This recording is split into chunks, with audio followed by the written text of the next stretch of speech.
আজকে তোমাদের শেখাবো কিভাবে পালস রেট চেক করতে হয়, ঠিক আছে? প্রথমে আমাদের জানতে হবে যে পালস রেট চেক করার সময় আমাদের তিনটা বিষয় দেখতে হয়। পালসের ক্রাইটেরিয়া হচ্ছে রেট, রিদম অ্যান্ড ভলিউম। তিনটা জিনিস আমরা যদি প্রপারলি পাই সেভাবে আমাদের বলতে হবে। এখন আমরা পালস কিভাবে চেক করবো? পালস চেক করার জন্য আমাদের তিনটা ফিঙ্গার প্রয়োজন। কয়টা ফিঙ্গার? তিনটা। হাতে 5টা আঙুল রয়েছে না?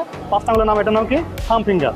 এটার নাম ইন্ডেক্স, এটা middle, ring and small finger, ঠিক আছে? 5টা ফিঙ্গারের মধ্যে আমরা ইন্ডেক্স, মিডল এবং রিং, এই তিনটা ফিঙ্গার দিয়ে আমরা পালস রেট চেক করবো, ঠিক আছে? চেক করার জন্য আমরা রুগীকে প্রথমে আমরা অনুমতি নেবো যে আপনার পালস রেটটা আমরা চেক করবো, আমাদের একটু সাহায্য করেন, ঠিক আছে? রুগীকে আমি কাউন্সিলিং করে নিলাম। কাউন্সিলিং করার পর রুগীর পজিশনটা আমরা হ্যান্ডশেপ আকারে করবো। হ্যান্ডশেপ আকারে করলে আমরা যে রেডিয়াল আর্টারিতে যে পালস রেট চেক করবো, লোকেশনটা সুন্দর হবে, ঠিক আছে? তিনটা আঙুল কীভাবে দিচ্ছে দেখেন, এই যে পেশেন্টের থাম্ব ফিঙ্গার অনুযায়ী রেডিয়াল আর্টারি রয়েছে, ইন্ডেক্স, মিডল এবং রিং ফিঙ্গার, ঠিক আছে? তিনটা ফিঙ্গার দিয়ে আমি পেশেন্টের পালস ফিল করবো 1 মিনিট। এখন এই তিনটা ফিঙ্গারের কাজ রয়েছে। ইন্ডেক্স ফিঙ্গার কি করবো? আমি জাস্ট প্রেশার দেবো। মিডল ফিঙ্গারে কি করবো? ফিল করবো এবং রেট কাউন্ট করবো।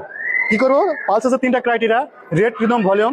রেট এবং ভলিউমটা আমরা মিডল ফিঙ্গারে চেক করবো এবং রিং ফিঙ্গারে আমরা প্রক্সিমাল প্রেশার দেবো, ঠিক আছে? তাহলে কি হয়েছে, এভাবে চেক করে আমরা পেশেন্টের 1 মিনিট আমরা